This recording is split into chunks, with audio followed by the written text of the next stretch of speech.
I have come that they have life and have it to the fullness of life. Grabe, thank you, Lord. Buti na lang may promise, Lord, na kapag eto, pinili mo ako, anak, eto yung pinapromise ko sa'yo.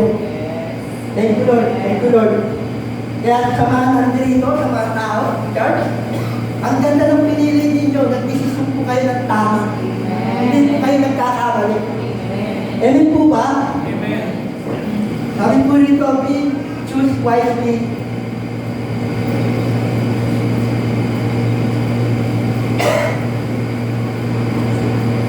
Point number 1, God's way is the right pathway.